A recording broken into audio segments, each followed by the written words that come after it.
কেমন আছেন? আমাকে চিনতে পারছেন না? না তো, একদম নয়। মানে আমার কি আপনাকে চেনার কথা? হ্যাঁ, চেনার তো কথা।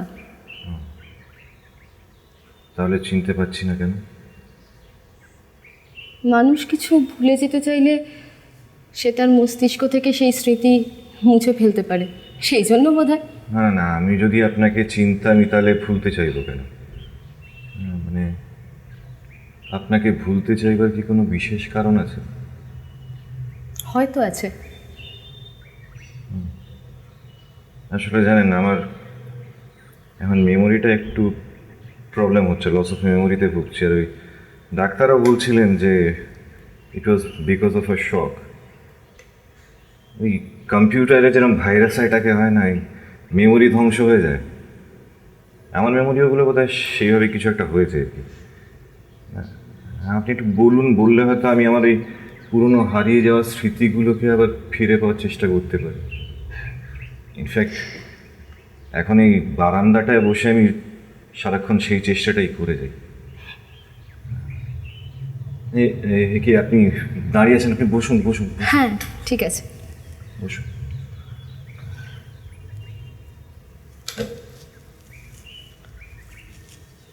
মানে এবারে আপনি একটু ওই ডিটেলে বলুন তো, যে আপনি মানে আমি আপনাকে কিভাবে চিনতাম। আমাকে আপনি যখন চিনতেন তখন আমার বয়স 13। ফ্রক পরি স্কুলে যাই। আপনি তখন 22 বা 23, একজন প্রাণবন্ত পুরুষ, হ্যান্ডসাম, দারুণ ফিজিক। আপনার বাবা মিউনিসিপ্যালিটির চেয়ারম্যান ছিলেন। আপনাদের ট্রাকের বিজনেস ছিল। এসব নিশ্চয়ই মনে আছে আপনার। মানে খুব অল্প, ওই স্মৃতিগুলো খুব আবছা আসলে, অনেকটা ওই পূর্বজন্মের মতো মনে হয়। আপনাকে আমি 10 বছর আগে দেখেছিলাম। তখন আমার না ছিল রূপ, না ছিল গুণ। না না না, আপনার কথাগুলো আমি ঠিক বুঝতে পারছি না। না বোঝার মতো তো কিছু বলিনি। না, আপনার গুণের কথা জানি না, কিন্তু না, আপনাকে দেখে তো রুফিনা বলে মনে হচ্ছে না। আমি আপনাকে বলছি আমার 13 বছর বয়সের কথা। রোগা, কালো, কোটরে বসা চোখ, গাল ভাঙা। এমন একটা মেয়ের প্রতি ভ্রুক্ষেপ না করলেও চলে। আপনি তখন আমাদের শহরের নজরকাড়া পুরুষ। ফুটবল খেলেন, পাহাড়ে চড়েন, লোকের উপকার করেন, আবার একটু বদমাইশ টাইপেরও। মনে পড়ে? খুব আবছা, ওই কুয়াশার মতো যেন। আপনি দেবযানীদের সাথে প্রেম করতেন, রুচিরার সাথেও। তবে আপনি জানেন তো, মফস্বলে আপনার থিয়েটারের খুব নাম ছিল। আপনি খুব ভালো অভিনয় করতেন। শুনেছিলাম ইভেন আপনি সিনেমাতেও নামার চেষ্টা করছেন। তো ওই মানে আপনার সঙ্গে কি আমার তখনই দেখা হয়েছিল? আপনার সাথে আমার বহুবার দেখা হয়েছে, রাস্তায়, ফাংশনে। আপনি আমাকে কখনো লক্ষ্য করেননি। অবশ্য লক্ষ্য করার মতো ছিলামও না। হবে, তা তা বটে। যা বলছিলাম, আপনি কিন্তু অনেকের সাথে প্রেম করতেন। আপনি নন্দিনীর সাথেও প্রেম করতেন। দেবযানী, রুচিরা। এই নন্দিনী ছিল আমার দিদি। আপনি আমাকে খুব লজ্জায় ফেলে দিলেন, জানেন না? হ্যাঁ, দেবযানীর কথা মনে পড়ছে বটে। ওর ওর বাগালে একটা জুড়ুল ছিল, তাই না? হ্যাঁ, এই তো আপনার মনে পড়েছে। না, ব্যাস ওই অতটুকুই। আপনার দিদির নামটা কি বলছিলেন যেন? নন্দিনী। তার নিশ্চয়ই বিয়ে হয়ে গেছে। প্রথমবারের বিয়ে ভেঙে গেছে, এখন দ্বিতীয়বার বিয়ে করে জার্মানিতে সেটেলড। না, তাকে কিন্তু আমার কিছুতেই মনে পড়ছে না। কিন্তু দিদিকে মনে না পড়াটা বেশ আশ্চর্যের কথা। দিদি শুধু রূপবতীই ছিল না, দিদি খুব ভালো গানও গাইতো। পাড়ার ফাংশন, শহরের ফাংশন, ইভেন পরে টিভি, রেডিও এসব জায়গায় প্রোগ্রামও করেছে। আপনি দাঁড়ান, আপনি না, আপনি আর বলবেন না। সরি, ওই বেশি ইনফরমেশন এলে আমার মাথার মধ্যে কেউ একটা উলট পালট হতে থাকে, আর তখন এই মেমোরিগুলো গুলিয়ে যায় একটু। তখনই আমার একটু হতাশ লাগে। আই এম সো সরি, আমি বুঝতে পারিনি। না না, আপনার তো দোষ নেই। আসলে আমি কিরকম একটা জড় পদার্থের মতো হয়ে যাচ্ছে ঠিক। আমি কিন্তু এখানে আমার দিদির কথা বলতে আসিনি। তাহলে কি আপনার কথা? আমার কথা? আপনার রূপবতী গুণবতীদেরই মনে নেই, সেখানে আমাকে না মনে পড়াটা খুব স্বাভাবিক। না, আসলে কি হয় জানেন, আমার অনেক অনেক কথাই মনে পড়ে না বটে, কিন্তু মাঝে মধ্যেই খুব তুচ্ছ সামান্য ঘটনা আমার চোখের সামনে ছবির মতো ভেসে ওঠে। যেমন ধরুন, একটা বর্ষার দিনে স্কুল বাড়ির গাছতলায় একটা সবুজ জামা পরা ছেলে একটা ছাগল বাচ্চার কান চুলকে আদর করে দিচ্ছে। এই এই কথাটা যে কেন মনে পড়ে আমি জানি না। অথবা ধরুন, আমার কোনো সকালবেলায় আমার পাশের ছাদ থেকে যেন একটা রবীন্দ্রসঙ্গীত গাইছিল, সেটা শুনে আমার মৃত্যুর কথা মনে হচ্ছিল। আর কিছু মনে পড়ে না? হ্যাঁ, এরকমই ছোট ছোট চৌকুপির মতো, যেন একটা অন্ধকার থামের গায়ে নানা রকমের ডাক টিকিট লাগানো। একটার সঙ্গে একটা কোনো মিল নেই জানেন, কিন্তু কেন যে মনে হয় জানি না। এটা আমারও হয়, এমন কিছু মনে পড়ে যার কোনো অর্থই নেই। আমার ছোটবেলায় এক বুড়ো ভিখিরি আসতো আমাদের বাড়িতে একটা লাঠিতে ভর দিয়ে। অদ্ভুতভাবে আমার সেই লাঠিটার কথা খুব মনে পড়ে। আঁকা বাঁকা বাঁশের গাঁটওয়ালা একটা লাঠি। ওই লাঠিটার কথা কেন মনে পড়ে বলুন তো? দিলু, ওই লোকটার নাম ছিল দিলু। মা ওকে খুব ভালোবাসতো, এলেই ওকে ভাত খাওয়াতো। আম গাছটার তলায় লাঠিটা রেখে দিলু কলাই করা থালায় ভাত খেত। আশ্চর্যই, লাঠিটার কথা ভাবতেই আমি দিলুকে দেখতে পাচ্ছি। আশ্চর্য, আপনার আপনার লাঠিটার কথা মনে আছে? দাঁড়ান দাঁড়ান দাঁড়ান, না ভাবতে দিন। আসলে কি হয়, চেষ্টা করলে অনেক সময় কিছু মনে পড়ে না, কিন্তু মাঝে মধ্যে হঠাৎ দু একটা ছবি অন্ধকারের মধ্যে যেন ভেসে ওঠে। আপনি কেন এসেছিলেন বললেন? ধরুন, এমনি এসছি।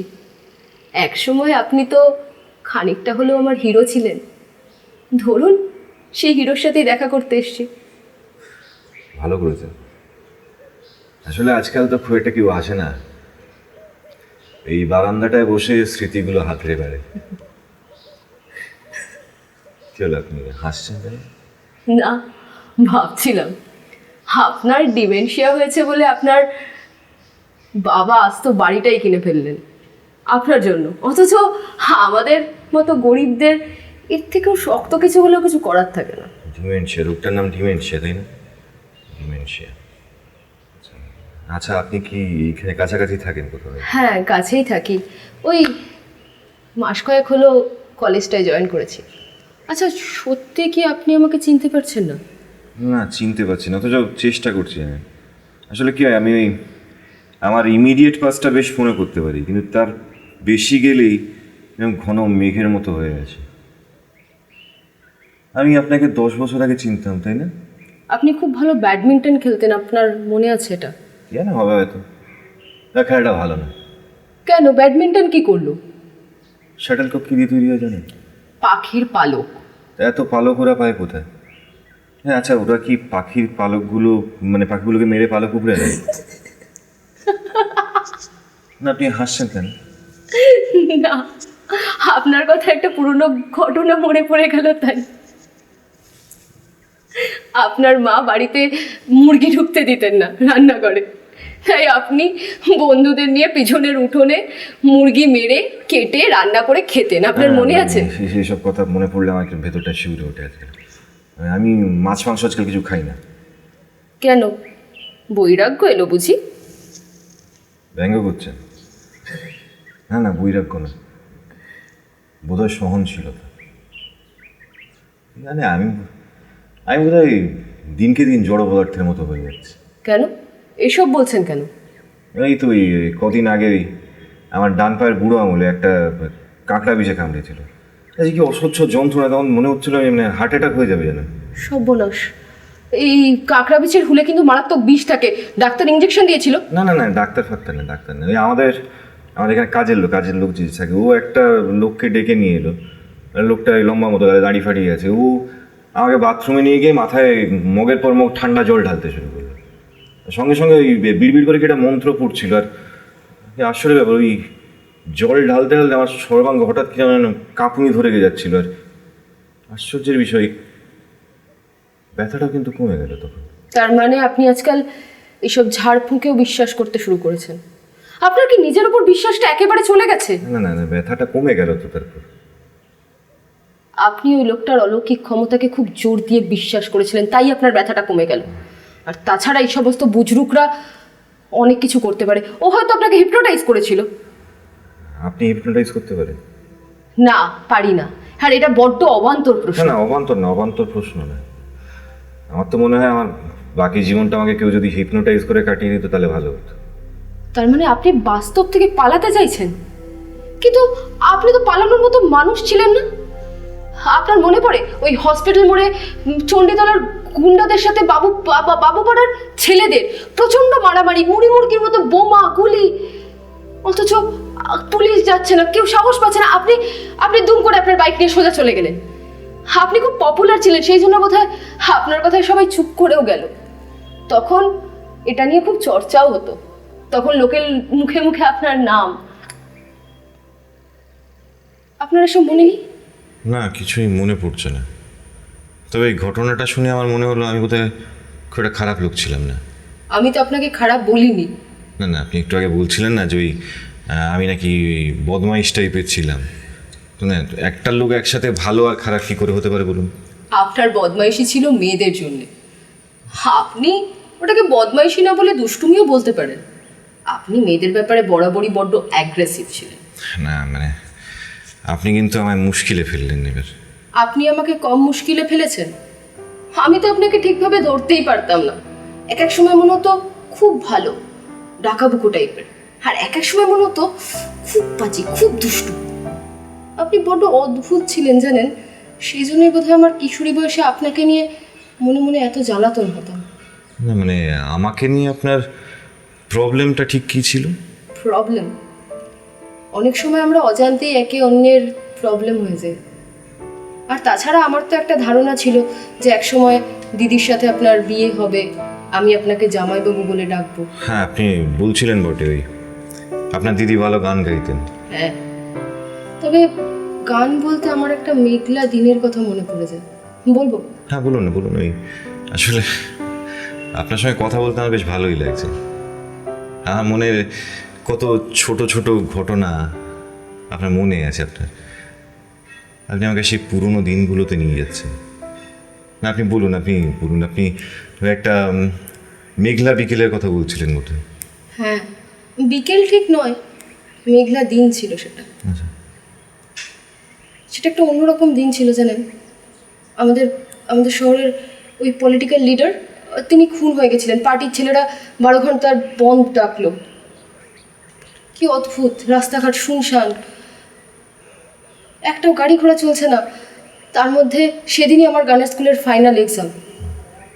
আমি ঘরে বিছানায় শুয়ে কাঁদছি, হঠাৎ দিদি এসে বলল, কাঁদিস না, একটা না একটা ব্যবস্থা হবেই, তুই ঠিক যেতে পারবি। আমি কি তখন জানি ও আপনাকে ডেকেছে? আমাকে কেন? আপনাকে কেন মানে? আপনি তো তখন দিদির একমাত্র ভরসা। আর তারপরে হঠাৎ দেখি আপনি আপনার মস্ত বিশাল সেই বাইক নিয়ে আমার বাড়ির সামনে এসে হাজির। এক গাল হাসি মুখে বললেন, চলো খুকি, তোমায় ঘুরিয়ে নিয়ে আসি। যা রাগ হয়েছিল না সেদিন! না মানে, রাগ হওয়ার কি কারণ? রাগ কেন হলো? রাগ হবে না? যে মানুষটাকে নিয়ে আমার এত অবসেশন, সে আমাকে খুকি বললে আমার রাগ হবে না? বিমলাংশু সেন, মানে? ওই যে লোকটা মারা গেছিল, নেতাটা খুন হয়েছিল, ওর বিমলাংশু সেন নাম ছিল। ওর ওই ফর্সা মতো কোকড়া চুল, ওই চোখে চশমা পরতে বোধহয়। আপনার মনে পড়েছে? হ্যাঁ, আচ্ছা আচ্ছা, আপনি বলুন তো, বলুন। তারপর একটা অদ্ভুত ঘটনা, আমার জীবনে প্রথম বাইকে চড়া। যা ভয় পেয়েছিলাম, উফ কি অদ্ভুত। আপনি আমাকে শিখিয়ে দিলেন কিভাবে কাঁধে বা কোমরে হাত দিয়ে বসতে হয়। উফ, কি লজ্জা পেয়েছিলাম আমি সেদিন। না না, লজ্জা কিসের? লজ্জা পাবো না? তখন আপনি আমার জীবনের সব থেকে রহস্যময় পুরুষ। আপনাকে নিয়ে আমি সারাদিন ভাবি, আর সেই আপনার কোমর জড়িয়ে ধরে নাকি আমাকে বসতে হবে। ভাবলে এখনো আমার গা শিউরে ওঠে। আর আপনি আপনি তো পাত্তাই দেননি। আমি বহু কষ্টে আপনার কাঁধ ধরে বসেছিলাম। অবশ্য একটা রোগা কালো মেয়েকে কেনই বা পাত্তা দেবেন বলুন, তার উপর আবার বান্ধবীর বোন। বুলেট, তার মানে আমার বাইকটার কথা হঠাৎ মনে পড়ে গেল। বুলেট, বাবা, যা দৈত্যের মতো চেহারা ছিল সেটার, উফ, তার উপর যা জোরে ছুটতো। সেদিন আপনার যেন মনেই ছিল না যে আপনার পেছনে একটা 13 বছরের ভীতু মেয়ে বসে আছে। হ্যাঁ নিশ্চয়ই মনে ছিল, মনে কেন থাকবে না, মনে ছিল। আর আমি নিশ্চয়ই বাইক আসতেই চালাচ্ছিলাম, জানেন বলে। আসলে মানে আমি যখন ইউজুয়ালি ক্যারি করতাম, আমি বাইক আসতেই চালাতাম। আর আপনার যেন সেটা খুব মনে আছে। আশ্চর্য, মনে আছে দেখছি। সেদিন আপনি মোটেও আস্তে বাইক চালাচ্ছিলেন না, যথেষ্ট জোরে বাইক চালাচ্ছিলেন। উফ, আমি ভয়ে কখন আপনাকে জড়িয়ে ধরে বসেছি আমার আমার মনেই ছিল না। আর আপনি যেন পাত্তাই দেননি। আপনি আপনার মতো বাইক চালাচ্ছিলেন। 13 বছরের মেয়ে তো বাচ্চা, ফক পরে। মোটেও না। আমি সেদিন সালোয়ার কামিজ পরেছিলাম, and for your kind information আমি যথেষ্ট সেজেও ছিলাম। কিন্তু আপনার সেই অ্যান অ্যাটিটিউড অফ রিজেকশন, যেন তুমি যতই সাজো আমার কিচ্ছু যায় আসে। আপনি এটা গন্ধ পাচ্ছেন? ক্যালিফোর্নিয়ান কফির গন্ধ। কই না তো। আমি পাচ্ছি। আর একটা বাসন্তী রঙের ওড়না। ওড়নাটা হাওয়ায় প্রচন্ড উঠছে। রিয়ার ভিউ মিররে আমি দেখতে পাচ্ছি ওটা। আমার খুব ভয় করছে। সত্যি? হ্যাঁ, দেখেছেন কি কাণ্ড! আমি আমি ভুলে গেছিলাম ওটা বাসন্তী রঙের ওড়না ছিল। আপনি হঠাৎ বাইক থামিয়ে বলেছিলেন ওড়নাটা কোমরে জড়িয়ে নিতে, না হলে নাকি চাকায় জড়িয়ে অ্যাক্সিডেন্ট হবে। আপনার আপনার কি করে মনে পড়লো এটা? জানি না, ঘন অন্ধকারের মধ্যে দু একটা জোনাকি যেন ইতিউতি উড়ে বেড়াচ্ছে। কিন্তু এই বাসন্তী রঙের ওড়নার পপি ফুলের গন্ধ, এই দুটোকে তো মেলাতে পারছি না কেন বলুন তো? হ্যাঁ, মানে মনে হলো হঠাৎ যেন ওই অতীতের স্মৃতি থেকে প্রজাপতির মতো দুটো উড়ে এসে আবার কোথায় হারিয়ে গেল। আচ্ছা, আপনি আমার কথায় বোর হচ্ছেন না তো? না না না, বোর কেন হবো? বোর হচ্ছি না আসলে। ওই আপনার কথাগুলো যেন আমার মনের দরজায় টোকা মারছে। দরজাটা খুলতে পারছি না। না, হয়তো খুলবে। আপনি আপনি বলুন, আপনি বলতে থাকুন। সেদিনের সমস্ত পথের সব লজ্জা, শিহরণ সব আমি বুকের মধ্যে পুরনো বইয়ের মতো যত্ন করে সাজিয়ে রেখেছি। পথ শেষ হলো, আপনি আমাকে নামিয়ে দিয়ে বললেন, বেস্ট অফ লাক, তুমি ফাটিয়ে গান গাও। সব শেষ হলে আমি তোমাকে নিয়ে যাব। কিন্তু সত্যি বিশ্বাস করুন, সেদিন আমার গলায় যেন সত্যি কেউ ভর করেছিল। পরীক্ষা শেষে 1 হাত প্রাইজ নিয়ে বেরোলেন। আপনি আপনি কেমন হাসি মুখে বললেন, করেছো কি? এত প্রাইজ আবার বাড়ি নিয়ে ফিরবে কি করে? তারপরে আপনি কোথা থেকে একটা বিগ শপার জোগাড় করে সব বেঁধে বাইকে ফিট করলেন। একটা নীল রঙের কাঁচের গোল ছিল, ভারী সুন্দর দেখতে। আপনি না মহা বিচ্ছু। হ্যাঁ? আপনি কিচ্ছু বলেননি, ওই বোলটার কথা আমি ভুলে গেছি। খুব সুন্দর একটা নীল রঙের কাঁচের বোল, যদিও বাইকের ঝাঁকুনিতে ওটা ভেঙে গিয়েছিল। না, আসলে কিছু মনে নেই, কিছু মনে নেই। জানেন, আপনি বলছিলেন না, আমি বোধহয় ভীষণভাবে কিছু ভুলতে চাইছি বলে ভুলে যাচ্ছি। সেটাই বোধহয় ঠিক। কিন্তু এই যে কি ভুলতে চাইছি আমি তো সেটাও জানি না। যদি জানেন তাহলে বোধহয় আপনার ভালো লাগবে না। না না, তা না, কিন্তু এই যে এইভাবে ধরুন আটখানা হয়ে বেঁচে থাকা থেকে তো রেহাই পাবো আমি। আপনি জানেন? না না মানে, কিন্তু আপনার মুখ দেখে মনে হচ্ছে আপনিই জানেন। আমি জানি না, আপনার অনুমান খুব ভুল। আজ আসি। আপনি চলে যাচ্ছেন? আবার আসবেন তো? জানি না। দাঁড়ান দাঁড়ান দাঁড়ান দাঁড়ান দাঁড়ান দাঁড়ান দাঁড়ান, ওইখানে চুপটি করে দাঁড়ান তো। ওই আলো ছায়ার মধ্যে যেভাবে দাঁড়িয়ে আছেন ঠিক ওইভাবে দাঁড়ান। আপনার একদিকে একদিকে রোদ আর অন্যদিকে ছায়া। এবার যেতে হবে।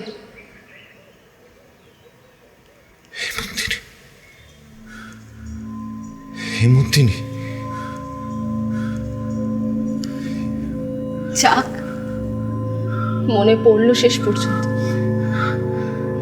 আমাকে ভুলতে কি আপনাকে কত কিছু ভুলতে হলো বলুন তো? আমার আদিগন্ত সব কিছু মনে পড়ে যাচ্ছে। আমার সব কিছু মনে পড়ে যাচ্ছে। ওই রেপ কেস, পাবলিকের মামলা, কয়েদখানা, নাবালিকা ধর্ষণের কেস।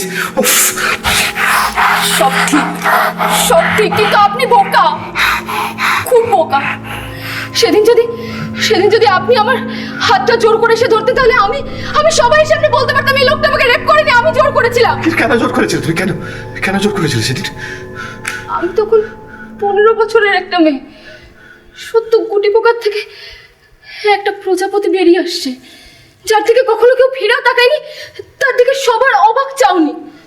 আমার তখন মুগ্ধতা চাই, স্থাবকতা চাই, পুরুষদের হাঁটু গেড়ে বসা দেখতে চাই। কিন্তু আমার অন্ধ আবেগ তখনও ওই একটা পুরুষের দিকে তাকিয়ে। আপনি আমার মাথাটা চিবিয়ে খেয়েছিলেন। সেই বাইকের জার্নিতে আপনি আমার মাথাটা চিবিয়ে খেয়েছিলেন, বুঝেছেন? যার শিলমোহর ছাড়া আমার জীবন যৌবন সব বৃথা। সবাই আমার দিকে তাকালো, আপনি আমার দিকে ফিরেও তাকাননি। হয়তো নাবালিকা বলি, তার উপর আবার সুন্দরী প্রেমিকার প্যাংলা বোন। কি করে ফেরাই আপনাকে? কি দিয়ে ফেরাই? অনেক ভেবে একটাই পথ খুঁজে পেয়েছিল আমার মন, কিন্তু কিন্তু কি কি কি কি করব বুঝতে পারছিলাম না। সেজে গুজে একদিন নির্জন দুপুরে আপনার নির্জন ঘরে হানা দিলাম।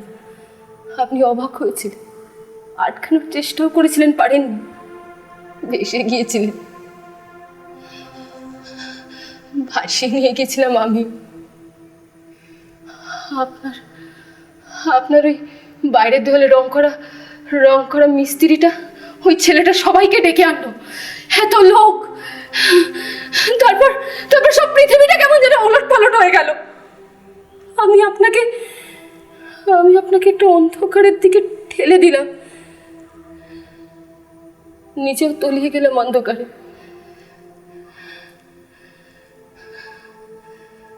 কি করতাম বলুন?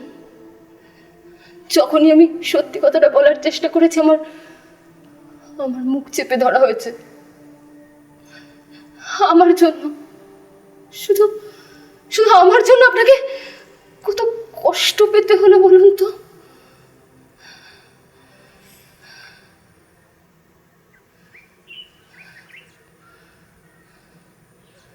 কি চাও হেমন্তিনী? আজ আমার কাছে আর কি চাও?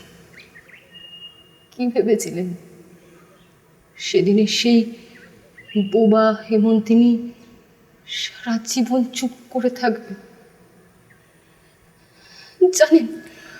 জানেন কতটা কষ্ট করে কাঠখড় পুড়িয়ে এখানে চাকরি জুটিয়ে এসেছি।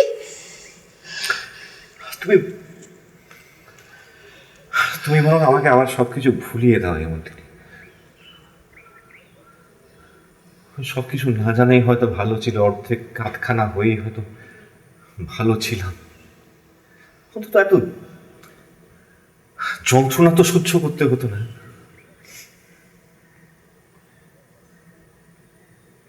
চাও তুমি হেমন্তিনী আমার কাছে? কেন এসেছো? ওই যে আপনার বাকি আধখানা ফিরিয়ে দেব বলে।